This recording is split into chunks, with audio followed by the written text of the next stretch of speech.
अक्सर इंसान जिस स्थिति में मरते हैं तो उनकी आत्माएं उसी स्थिति में मरने के बाद भी दिखाई देती हैं, क्योंकि आत्माएं अपनी अधूरी इच्छा को पूरी करने के लिए हमेशा कोशिश करती रहती हैं। जब तक अपने लक्ष्य को पूरा नहीं कर लेती तब तक उनकी आत्मा शांत नहीं होती।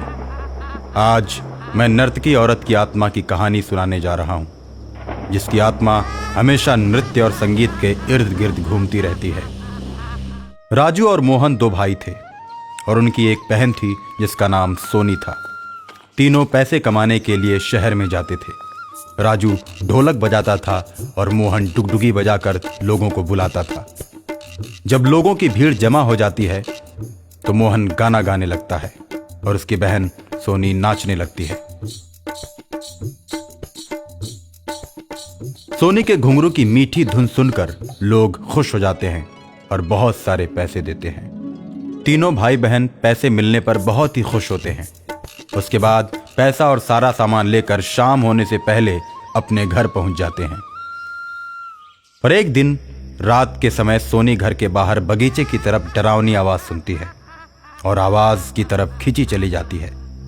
दरवाजा खोलकर उस ओर बढ़ती है जिस ओर से आवाज आ रही होती है। उसके कानों में घुंघरू की मीठी आवाज सुनाई पड़ रही होती है। वो अपने मन में सोचती है, लगता है मुझसे अच्छा नाचने वाली हमें सिखाने के लिए बुला रही है। इसलिए वो तेजी के साथ आवाज की तरफ बढ़ने लगती है। जैसे ही वो पेड़ के पास पहुंचती है, वहां एक सुंदर सी भूतनी दिखाई पड़ती है जो कि बहुत ही सुंदर नाच रही होती है। सोनी को देखते ही वो नाचना बंद कर देती है तो सोनी बोलती है, आप हमें अपने जैसा ही नाचना सिखा दो ना। हाँ ठीक है, मैं तुम्हें नाचना सिखा दूंगी, लेकिन मेरी एक शर्त है, मैं नाचना रात को सिखाती हूँ। अगर तुम्हें मंजूर है तो तुम्हारा स्वागत है। ये तो बहुत ही अच्छी बात है। वैसे भी मुझे दिन में समय नहीं है, मैं रात को सीखने के लिए तैयार हूँ। लेकिन ये बात किसी को बताना मत कि मैं तुम्हें नाचना सिखाती हूँ। अगर तुमने किसी को बताया तो मैं उसी दिन तुम्हें मार दूंगी, क्योंकि मैं इंसान नहीं, एक भूतनी हूँ। भूतनी का नाम सुनते ही सोनी डर जाती है और दौड़कर अपने घर का दरवाजा बंद कर लेती है और सुबह जगने के बाद अपने दोनों भाइयों को रात की सारी घटना बताती है। तो दोनों भाई उससे कहते हैं, तुमने रात को दरवाजा खोलकर घर से बाहर जाकर गलत किया है। अक्सर रात को ही भूत दिखाई देते हैं। तुमने तो एक नई मुसीबत खड़ी कर दी।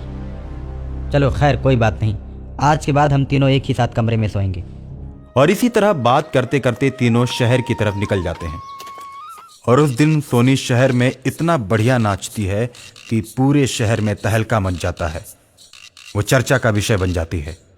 पत्रकार इकट्ठा हो जाते हैं और सोनी का लाइव वीडियो टीवी चैनल पर चलना शुरू हो जाता है।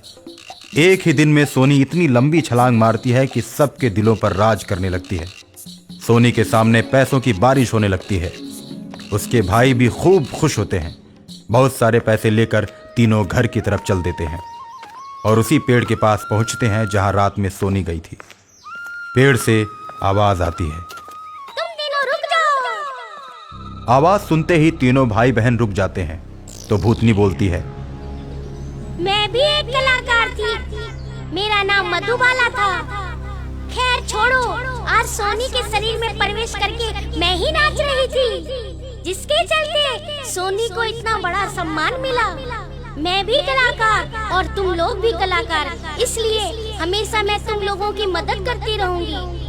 लेकिन एक बात हमेशा याद रखना, ये बात तुम किसी को बताना मत। इतना कहकर भूतनी गायब हो जाती है और तीनों घर जाकर सो जाते हैं।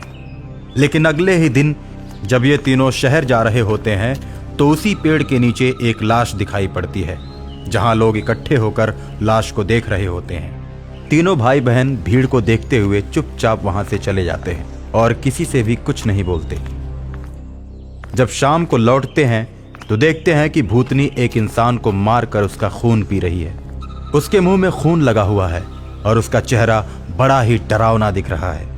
कुछ ही देर में वो इंसान का खून पीकर उसे गड्ढे में फेंक देती है और फिर इन तीनों के सामने आती है और कहती है, तुम लोग डरो मत, अभी चारों इंसानों को मुझे मारना है। मुझे मारने में ये दोनों भी शामिल थे। जब मैं मारने वाले अपने 6 कातिलों को मारकर अपना बदला ले लूंगी, तब जाकर मेरी आत्मा मुक्त हो जाएगी, और इसलिए मैं सबको मार रही हूँ। और इतना कहकर भूतनी गायब हो जाती है और ये तीनों भाई बहन अपने घर की तरफ चल देते हैं।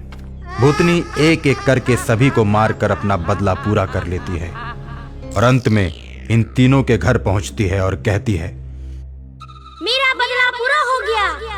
मैं जाने से पहले तुम लोगों को ये बात बता देती हूँ। मेरा नाम मधुबाला था।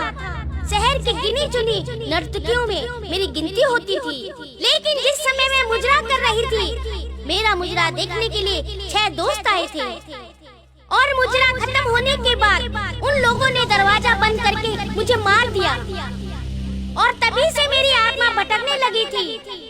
लेकिन आज मैंने सबको मार दिया और अब मेरी आत्मा मुक्त हो गई। अलविदा मेरे दोस्तों, अलविदा।